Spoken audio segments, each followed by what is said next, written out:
নমস্কার বন্ধুরা, Molly's kitchen থেকে সবাইকে স্বাগত। আজকে যে রেসিপিটা বানাতে চলেছি সেটি হলো ঝরঝরে বোঁদে।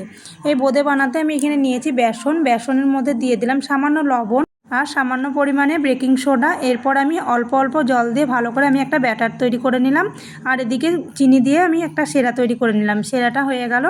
এরপরে আমি কড়াইতে দিয়ে দিলাম তেলটা গরম হলে আমি এক ফোঁটা দিয়ে দিলাম ব্যাটারটা, দিয়ে দেখলাম ভেসে উঠলো, তাহলে হয়ে গেছে। এবার আমি একটা ঝান্নার সাহায্যে আমি এক হাতা ব্যাটার দিয়ে আমি এরকম করে আস্তে আস্তে দিয়ে আমি এবার ভেজে নেব।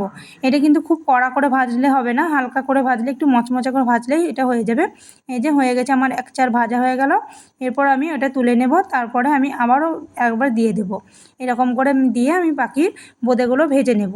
ভেজে নিয়ে আমি এবার ভালো করে নেড়ে চেড়ে তুলে নেব। তুলে নিয়ে এবার ওই সেরাটার মধ্যে দিয়ে দেব। সেরাটা না খুব ঘন হবে না খুব পাতলা হবে, খুব ঘন হলে কিন্তু ভিজবে না। এবার আমি দিয়ে দেব। খুব সুন্দর হয়েছিল বোঁদেগুলো খেতে। এবার আমার বোঁদেগুলো সব ভাজা হয়ে গেছে। এবার আমি রসের মধ্যে দিয়ে দেব। এই যে অল্প অল্প করে আমি দিয়ে দিলাম। দিয়ে একটু রসটা কিন্তু গরম থাকতে হবে, না হলে কিন্তু ভালো ভিজবে না। দিয়ে 10 মিনিট মতো রেখে আমি এবার তুলে নেব, তাহলে আমার হয়ে যাবে ঝরঝরে বোঁদে। এই যে দেখুন, সমস্ত আমার বোঁদেগুলো তোলা হয়ে গেছে। একবারে ঝরঝরে হয়েছে, সামান্য রসালো হয়েছে, খুব যে শুকনো তাও না, আবার খুব যে নরম তাও না। দেখতে যেমন সুন্দর হয়েছে, খেতে কিন্তু অসাধারণ হয়েছিল।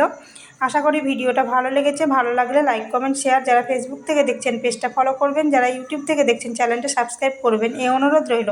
দেখা হচ্ছে পরের ভিডিওতে। ভালো থাকবেন।